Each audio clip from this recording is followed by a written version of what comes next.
isn't it? We are doing something very fundamentally wrong in the way we are organizing human habitations. We need to look at this seriously now, very important. Otherwise, you have to go and live under the ocean, because that's the only place there'll be water. Thank you. So I stay on water, and this one comes from Sasang Pai, a cognizant. I came to know the Isha Foundation through Rally for Rivers. Please could you enlighten us on the possibility in progress and how we can contribute? I think they showed something on the video about Rally for Rivers. We made a 760-page policy recommendation as to how Indian rivers should be managed. Because on an average, all Indian rivers on an average have depleted about 40% in the last 70 years. Some rivers have receded over 60 to 70%, major rivers. We must understand this, the European rivers are of a different nature and Indian rivers are of a completely different nature. Here largely the precipitation comes in the form of rain and also snow. And glacial water is probably the main source. I believe about 55 to 60% of European rivers are coming from glacial waters. In India, only 4% of river water is glacial, rest of it is forest-fed. River is not the source of water in a tropical land. River is a destination into which the water comes. The only source of water we have is monsoon. And this monsoon pours down in 45 to 50 days in a year. What comes down in 50 days? All in the form of water, not in the form of snow. Because snow will pile up and stay for 2 months and slowly melt and trickle into the land. That is not how monsoons come. Monsoons come like a torrent of water, all liquid. So how do we hold it? We were holding it because there was substantial vegetation everywhere. So vegetation and the richness of the soil held it and slowly let it go in the form of streams and rivulets which all joined together and became a river. But we have removed green cover in such a way, if you have flown over India, if you fly from Delhi to Chennai or Bangalore, if every 5 minutes you look down, it looks like one brown desert except for the Western Ghats and a few patches here and there, rest is all farmed totally. Because there is no vegetation and there is no richness in the soil, we are not able to hold the water. When the rains come, there is flood, otherwise there is drought. At the same time, at the upper regions of the river, there is flood, the lower regions of the river, there is drought at the same time, at a given time. This phenomena is happening mainly because of removal of vegetation. To what extent means you must understand this. For example, Ganga Basin, where it accounts for 25% of India's geography, 33% of India's agriculture, we have removed 92% of green cover in the last 60 years. What's the plan? So Rally for Rivers mainly is pushing towards putting back at least 1/3 of the green cover back on the Indian subcontinent. So right now, as a sample of that, we are doing one short river which is 54 kilometers, which unfortunately became notorious as the suicide capital of India, which is called as Yavatmal in Maharashtra, where maximum number of suicides happen. Almost every third family we meet has had a suicide in their families. So we have taken this up hands-on project, where recently the cabinet approvals have happened and we are working on the ground. Our volunteers are meeting every family, 9,600 families in the Yavatmal region are being contacted and given a cell phone number. In case of any distress, they can get back to us. The fundamental is to change them from regular farming where there is no scale. They're just scratching land which is 2 acres, 3 acres per family. They cannot invest enough in a 2-acre land. If they invest, they become debt-ridden and drives them towards suicide. So we are seeing how to make them an integrated way of approach and also towards agroforestry, which will revive the river. A larger project that's coming up, which all of you can participate in whatever way you can, because we need a big push for this, is called Kaveri Calling.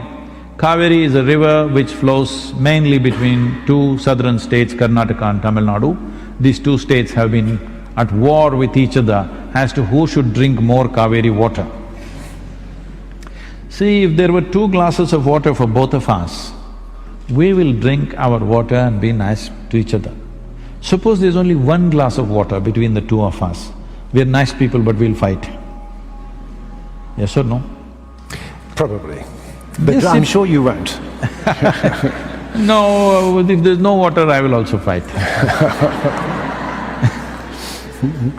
I'm saying, people will fight, isn't it? Because of scarcity, people will fight, even nice people will unnecessarily clash with each other. This is what has been happening. Here we have removed 87% of the green cover.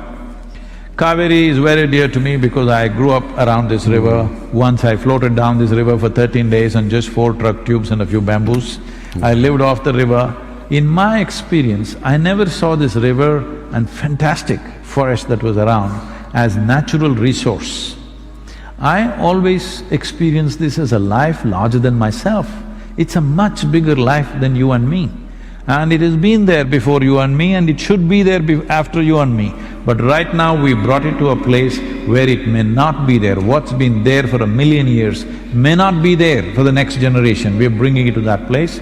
Right now the scientific studies show Kaveri has depleted 46%, but I don't agree with this because they are taking the monsoon flow also as the volume of water. If you leave the monsoon flow, if you just go and see the river after October, in my eyes, it seems like it's 25 to 30% of what it was when I was a child around that place. So it's depleted so sharply, it's been troubling me. So now we are doing this. This is a rally of a different kind. The Rally for Rivers was purely an awareness because river is a concurrent subject in India between the central government and the state government. We wanted to bring that concurrence which we managed for the first time. The 16 states at that time were ruled by 6 different political parties. For the first time, they came together on one cause. Otherwise, opposition parties have always been, whatever one says, the other will say just the reverse of it. This is how it's been. But they came together and spoke in one voice, which itself was a tremendous thing. It showed the maturity that there is, in spite of the daily fighting that happens, when real issues come, they stood up for one cause. That was fantastic. 162 million people supported this cause in 30 days' time. I personally drove 9,300 kilometers, 142 events. Literally, we were on the road 30 days non-stop driving and talking ourselves hoarse. But this did the job. Now, the Rally for Rivers recommendation became the official recommendation for the 29 states, that the government sent this as an official recommendation. 3 to 4 states are very proactive, they're going and doing their own thing, which is very good. Another 6 states we've signed MOUs, but now we need a large-scale demonstration. See, the important aspect of this is, we are shifting farmers from 3-month, 4-month crop pattern to agroforestry, which will multiply the farmer's income. Right now, we have transformed 69,760 farmers into agroforestry, and their incomes have multiplied 5 to 8 times in a matter of 10 years' time. So this multiplication of income will happen. Why I'm saying this is an economic plan with a significant ecological impact. That is what is important, because the moment you talk ecology, all the businesses become cautious because these guys are going to come and bash us. All ecologists or ecological activists always trying to hit some industry or some business. So this is what I want to change, and this is what we have successfully changed is, economy and ecology have to go hand in hand. If you pit one against the other,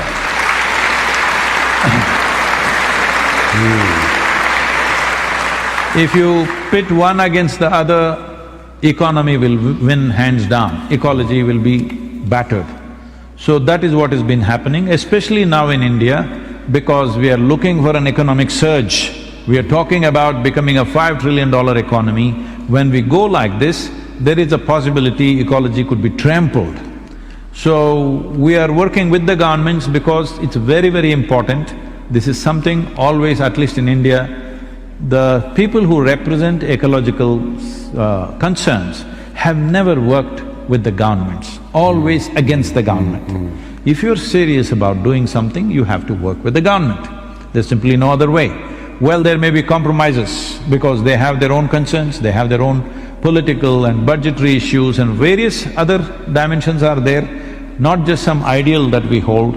So this is a new trend that we have created, that ecological concerns are not of… People have always treated like this, economy is today's concern, ecology is tomorrow's concern. I'm saying ecology and economy are today's concern and they have to go hand in hand. So if you want to support in some way, Kaveri Calling will start in September. Just to tell you how it is being done, this time we are on a motorcycle. A group of us are riding down 1500 kilometers, nearly 1500 kilometers down the river, camping on the river, creating about 35 events along the way. We are asking for the governments to give an incentive for farmers to shift from regular farming, which destroys riverine terrain, into agroforestry. This is yet to happen. Both the governments are examining the budgetary proposals that we have given. Whether it comes through or not, if it comes through, we will go propagating the benefits the government is offering, the incentives.